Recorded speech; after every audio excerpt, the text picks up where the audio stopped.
Bonjour à tous et bienvenue sur la chaîne Enjoy Social Media. Je suis contente de vous retrouver pour une nouvelle vidéo et je pense que je suis un tout petit peu plus à l'aise devant cette caméra. Ça se voit, non?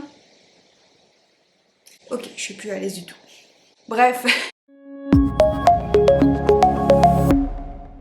Aujourd'hui, je vais vous donner mon top 5 de sites d'inspiration où je vais quasiment tout le temps pour m'inspirer, pour pouvoir créer une bannière Facebook, une bannière YouTube, votre logo, tout ce qui est graphique, tout ce qui est communication visuelle de votre entreprise. Le but de cette vidéo, c'est de vous donner quelques outils pour vous inspirer, pour que vous puissiez créer ou modifier votre charte graphique. Attention, s'inspirer, ce n'est pas copier. Donc vous prenez l'existant, vous vous inspirez de plein de choses, vous prenez l'existant, vous le modifiez pour l'adapter à votre communication, à votre entreprise et vous en faites quelque chose d'unique. Comme vous. Je sais pas faire les clins d'œil. Ma bouche elle se lève. Je rappelle très rapidement ce qu'est une charte graphique. C'est un document indispensable qu'il faut faire au début quand vous êtes en train de chercher votre ambiance, votre univers graphique, je parle toujours.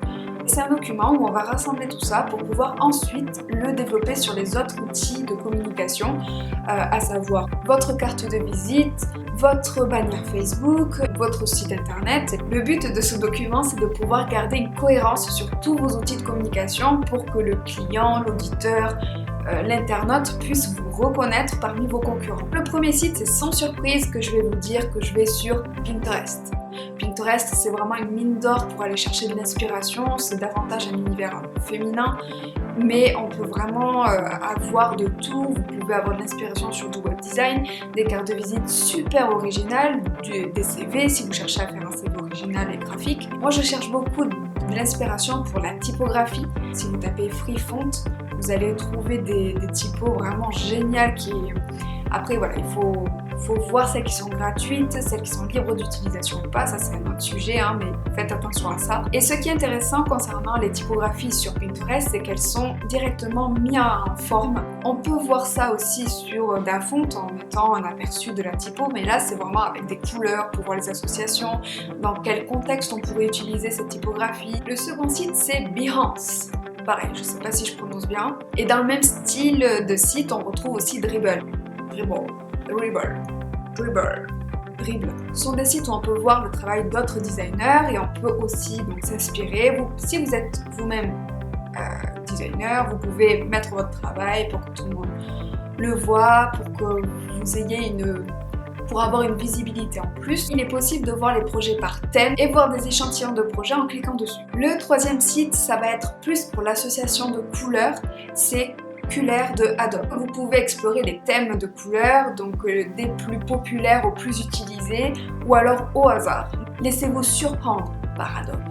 Ce site, il est vraiment génial. Enfin, moi, en tout cas, je l'ai tout le temps ouvert quand je commence un nouveau projet ou que je retravaille une charte graphique. Quatrième site, c'est Shutterstock. Alors, il est payant, mais on peut s'en servir comme source d'inspiration. Ça permet aussi de voir les tendances actuelles en ce qui concerne les icônes, les illustrations, les photos. Vous pouvez aussi retrouver des images éditoriales pour illustrer des sujets d'actualité. Le cinquième et dernier site d'inspiration dont je vais vous parler, c'est webdesign-inspiration.com. C'est un site idéal pour aller pêcher de l'inspiration et des idées concernant les sites internet, surtout le design de site internet et puis aussi l'architecture, comment est fait le site avec des sliders, pas de sliders. En conclusion, on peut trouver des sites d'inspiration partout.